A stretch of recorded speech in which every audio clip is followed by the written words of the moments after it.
अंकशास्त्रानुसार जसं आपण सबका मालिक एक म्हणतो साईनाथ, सबका मालिक एक का बरं म्हणतात हे अंकशास्त्रानुसार या ठिकाणी सिद्ध केलेलं आहे. जसं या ठिकाणी एक सांगतो तुम्हाला, जसं सनातन आता वेगवेगळे धर्म दाखवलेले आहेत. सनातन आहे, इस्लाम आहे, जैन आहे, शीख आहे, पारसी आणि बौद्ध आहे, ईसाई आहे. सनातनचं दैवत आहे श्रीकृष्ण. अल्फाबेट्स आपण लिहिलेले आहे, 26 अल्फाबेट्स आहेत आणि श्रीकृष्णामध्ये जे अल्फाबेट्स येतात त्यांच्या ज्या नंबरवर तो अल्फाबेट असेल त्यांची ऍडिशन जर केली आपण ती 135 येते. 1 + 3 4, 4 + 5 9. इस्लाम धर्माचं दैवत आहे मोहम्मद, त्यांची जर आपण अल्फाबेटनुसार ऍडिशन केली ती येते 72. 7 + 2 9.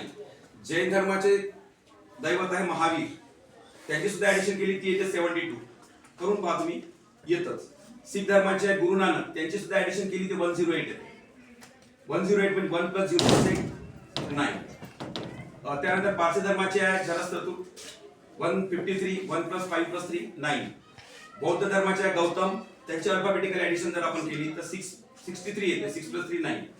ईसाई धर्माचे आहे ईसा मेस्री, त्यांची जर ऍडिशन आपण केली अल्फाबेटनुसार ती सुद्धा 99 येते. 9 + 9 18. 18 मीन्स 1 + 1 मीन्स 9. आणि साईनाथ हा जो शब्द आहे याची सुद्धा आपण अल्फाबेटिकल ऍडिशन केली ती येते 72. म्हणून साईनाथला, साईबाबांना सबका मालिक एक म्हटलेला आहे. हे या संख्याशास्त्रानुसार हे सिद्ध केलेलं आहे. त्याच्यानंतर हे एक दुसरं मॉडेल आहे. याच्यामध्ये हे नंबर्स अशा पद्धतीने अरेंज केलेले आहे की कोणत्याही दोन क्रमवार नंबरची आपण ऍडिशन केली तर ती ऍडिशन ही परफेक्ट स्क्वेअर नंबर येते. पण एका ठिकाणी मात्र कोणत्याही दोन नंबरची ऍडिशन केली ती परफेक्ट स्क्वेअर येत नाही. मुलांच्या हाती देऊन टाकायचं, मुलं शोधत बसतील. जेणेकरून त्याला हे कळेल तो ऍडिशन करत जाईल. त्याच्यामुळे परफेक्ट स्क्वेअर नंबर कोणत्या दोन नंबरचा स्क्वेअर हा परफेक्ट स्क्वेअर नंबर हे त्याला माहिती होईल. त्याच्यानंतर इथे सगळ्या नंबरच्या आपण स्क्वेअर अशा पद्धतीने सर्क्युलर, जसं आपण पिरियडिक टेबल सर्क्युलर पद्धतीने अरेंज करतो तसं आपण हॉरिझॉन्टल दिसतोय आपल्याला पिरियड्स आणि ग्रुप्स मध्ये, पण जसा तो सर्कल मध्ये सुद्धा अरेंज करता येतो तसंच हे नंबर्स आणि त्याचे स्क्वेअर्स क्यूब्स हे राऊंड शेप मध्ये या ठिकाणी अरेंज केलेले आहे. त्याच्यानंतर इथे संख्याशास्त्रानुसार जसं हार्डवर तसंच अल्फाबेटिकली आपण जर ऍडिशन केली ती 98 येते. हार्डवर एक ज्या नंबरवर आहे त्या पद्धतीने जर आपण अरेंज केलं पूर्ण अल्फाबेटिकली 98 येतं. नॉलेज 96, लव 54, लक 47, मनी 72, लीडर 89. फक्त ॲटिट्यूड हा असा वर्ड आहे की ज्याची अल्फाबेटिकल ऍडिशन केली तर 100%. म्हणजे जीवनाकडे पाहण्याचा दृष्टिकोन संख्याशास्त्रानुसार तुम्ही जर व्यवस्थित पॉझिटिव्ह असेल तर तुम्हाला 100% मिळेल. बाकी कोणतीही गोष्ट तुम्हाला 100% देऊ शकत नाही. या माध्यमातून आपण या ठिकाणी सिद्ध केलेलं आहे. त्याच्यानंतर ट्रिग्नोमेट्रीचं एक छोटं मॉडेल आहे. हाताचे जे बोटं पूर्ण ट्रिग्नोमेट्रिक टेबल आपण हाताच्या बोटाच्या अनुसार आपण त्या ठिकाणी त्या व्हॅल्यू लक्षात ठेवू शकतो. जसं साइन थीटा, मी साइन 0 जर घेतलं तर 0 म्हणजे पहिलं बोट आहे. √0/2 0. त्याच्यानंतर साइन 30 जर घेतलं तर साइन 30 इकडे एक बोट आहे. √1 नंबर ऑफ फिंगर्स बिलो, याच्या खाली बोट एकच बोट आहे. म्हणजे √1/2, √1 ची व्हॅल्यू 1/2 साइन 31 म्हणजे साइन 30 = 1/2. साइन 45 जर घेतलं इथे तर 45 च्या या बाजूला दोन बोट आहे. √2/2 1/2 ये √2 आला इथे. √2/2 2 मीन्स √2 × √2. 1/2 गेट कॅन्सल्ड, 1/2 ही व्हॅल्यू साइन 45 ची. जसे साइनच्या व्हॅल्यूज येतात पूर्ण टेबल साइनच्या जेवढ्या व्हॅल्यूज येतात ते पूर्ण काढता येते त्याच्यानुसार. त्याचप्रमाणे कॉसच्या सुद्धा व्हॅल्यू काढता येतात. आणि साइन आणि कॉस जेव्हा आपण काढतो तेव्हा टॅनची व्हॅल्यू ऑटोमॅटिकली निघते. Tan is the ratio of sine theta and cos theta. त्याच्यानंतर हा एक मॅथमॅटिकल ग्लोब आहे. जसं जिओग्राफी मध्ये आपण बघतोय जसा हा मॅथमॅटिक्सचा एक ग्लोब आहे. मॅथमॅटिक्सचे सर्व फॉर्म्युले याच्यामध्ये ट्रिग्नोमेट्री सहित सर्व याच्यामध्ये दिलेले आहे. मुलं खेळता पाहू शकतात, फॉर्म्युले चांगल्या प्रकारे करू शकतात. त्याच्यानंतर ट्रायंगलचे सर्व प्रकार हे एक छोटं इन्स्ट्रुमेंट आहे. ट्रायंगलचे सर्व प्रकार या माध्यमातून आपण शिकू शकतो. ट्रायंगलचे जे अँगलचे मेजर सुद्धा या इन्स्ट्रुमेंटच्या माध्यमातून आपण मुलांना दाखवू शकतो, मुलं हँडल करतील. जसं आयसोस्केल triangle, equilateral triangle, exterior angle of triangle या पद्धतीने आपण मेजर काढू शकतो. मुलं मोजतात. अशा पद्धतीने एक छोटं मॉडेल आहे. एक गणित कॅलेंडर या ठिकाणी मी 2024 ला तयार केलं होतं जेव्हा डिस्ट्रिक्ट लेवलवर प्रोजेक्ट केला होता.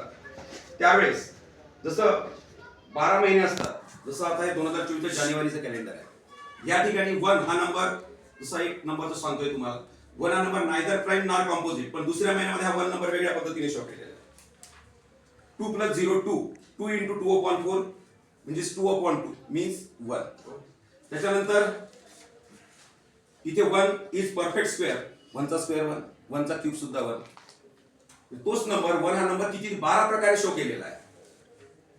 1 इथे नाही शो केलाय, या बाजूने बघा 1/1 1च लिहिता येतं आपल्याला. रोमन अंकामध्ये सुद्धा 1 या पद्धतीने शो केलेला आहे. पूर्णच 30ही अंक या पद्धतीने रोमन लिपीमध्ये शो केलेला आहे. त्याचप्रमाणे 1 हा नंबर 6 + 6 + 6 + 6 कोणताही नंबर असेल त्याचा पॉवर जर 0 लिहिला 1 असेल. त्याच्यानंतर पुन्हा 1/6 + 5/6 6/6 1 म्हणजे फ्रॅक्शनच्या माध्यमातून इथे 1 रिप्रेझेंट केलेला आहे. त्याचप्रमाणे 10% ऑफ 10 1 10/100 बरोबर.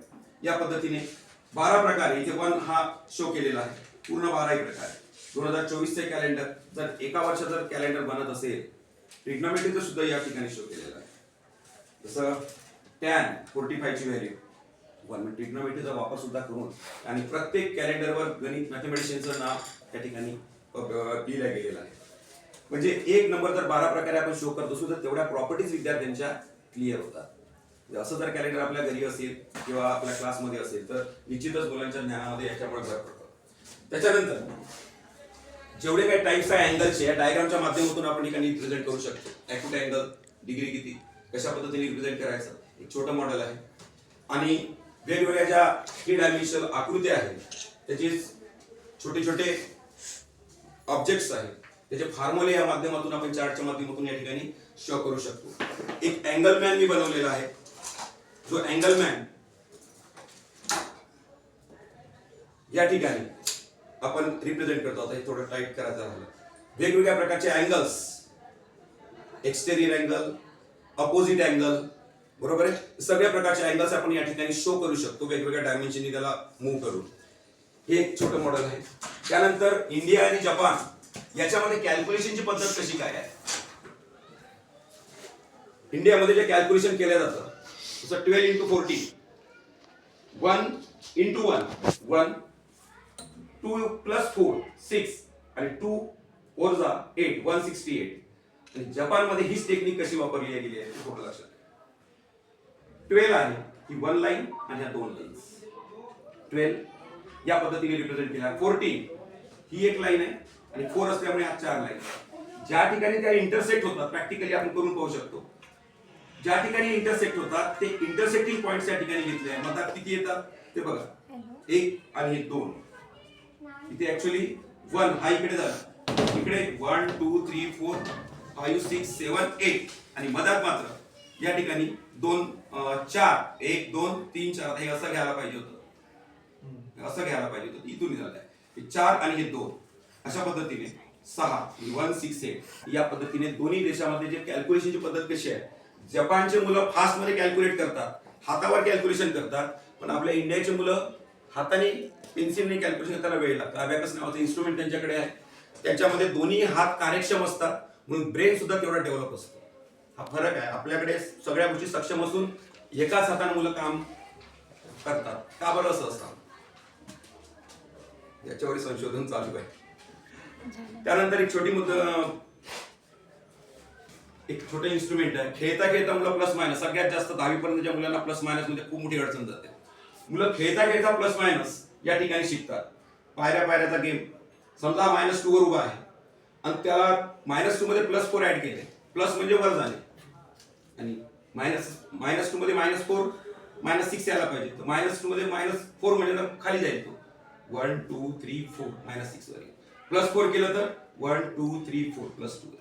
या पद्धतीने खेळता खेळता पायऱ्या चढता उतरतात, खेळता खेळता तो प्लस मायनस शिकले.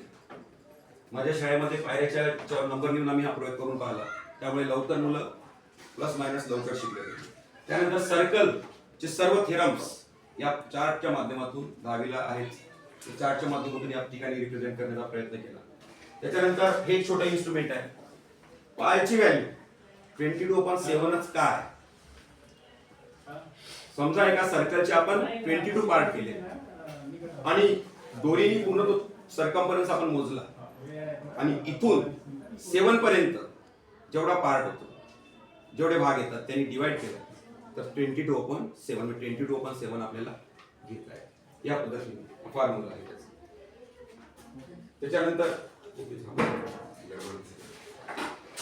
त्याच्यानंतर दुसरे एक इन्स्ट्रुमेंट आहे परपेंडिक्युलर बायसेक्टर थेरम. या माध्यमातून एखादा पॉइंट एखाद्या सेगमेंटच्या परपेंडिक्युलर बायसेक्टरवर जर असेल तर तो पॉइंट दोन्ही सेगमेंट पासून सारख्या अंतरावर असतो. या पद्धतीने आपण रिप्रेझेंट करू शकतो. एखादा पॉइंट एखाद्या सेगमेंटच्या परपेंडिक्युलर बायसेक्टरवर जर असेल तर त्या पॉइंटचं दोन्ही सेगमेंटच्या एंड पॉइंट पासूनचं डिस्टन्स सेम असतं. आणि एखादी पॉइंट दोन्ही एका सेगमेंटच्या पासून एंड पॉइंट पासून सारख्या अंतरावर असेल हमखास तो परपेंडिक्युलर बायसेक्टरवर असतो, त्याचा कॉन्व्हर्स आहे तो. या पद्धतीने आपण या ठिकाणी रिप्रेझेंट करू शकतो.